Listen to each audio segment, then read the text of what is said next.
అల్లు అర్జున్ తో ఇట్లా శ్రీ చైతన్య యాడ్స్ చేయించింది. మన తెలుగు రాష్ట్రాల్లో 70% దాకా డాక్టర్స్ శ్రీ చైతన్య విద్యార్థులే. అలాగే శ్రీలీల కూడా బ్రాండ్ అంబాసిడర్ గా ఉంది. శ్రీ చైతన్య ఉందిగా, శ్రీ చైతన్య తోడుంటే ఏదైనా సాధ్యం. మనం చాలా అభిమానించే ఇలాంటి నటులు డబ్బుల కోసము ఇన్ని లక్షల మంది వాళ్ళని నమ్ముతారు కదా పేరెంట్స్. ఇలాంటి యాడ్స్ లో నటించొచ్చా? మనం బెట్టింగ్ యాప్స్ గురించి చాలా మాట్లాడుతుంటాం కదా. బెట్టింగ్ యాప్స్ కంటే ఏ మాత్రం తక్కువైన పని కాదు ఇది. ఇక్కడ జీవితాలు, వాళ్ళ కెరియర్ మొత్తము తలకిందలైపోయేది కదా.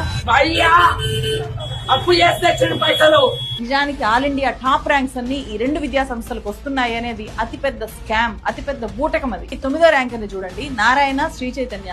ఈ రెండు కాలేజెస్ కూడా ఈ అబ్బాయి మా కాలేజ్ లోనే చదివాడు అని చెప్పి క్లెయిమ్ చేసుకున్నాయి. తీరా చూస్తే ఏంటి, ఇతను తెలంగాణ కాదు, ఆంధ్రప్రదేశ్ కాదు, ఇతని గుజరాత్. వీళ్ళ దగ్గర గతంలో ఎప్పుడో ఒక చిన్న ఆన్లైన్ మాక్ టెస్ట్ రాసినా కూడా ఈ విద్యార్థి మా స్టూడెంటే, మా దగ్గరే చదువుకున్నాడు అని చెప్పి అతని ఫొటోస్ ని ఉపయోగించి ఇలా పెద్ద పెద్ద అడ్వర్టైజ్మెంట్స్ ఇచ్చేసుకుంటారు. ఇక్కడ చూస్తే 9th ర్యాంక్ వచ్చినట్టు విద్యార్థి నారాయణ కళాశాలలో 9th ర్యాంక్ వచ్చింది.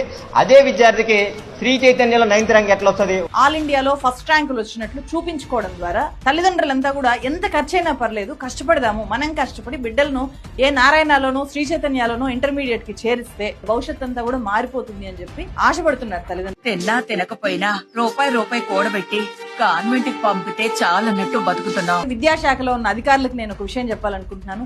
మీరు తలుచుకుంటే, మీరు నిజాయితీగా పనిచేస్తే ఈ అవినీతి విద్యా సంస్థలు భూస్థాపితం అవుతాయి. మీరొక్కరు డబ్బుకు లొంగిపోతే వేల మంది విద్యార్థుల జీవితాలు నాశనం అవుతాయి.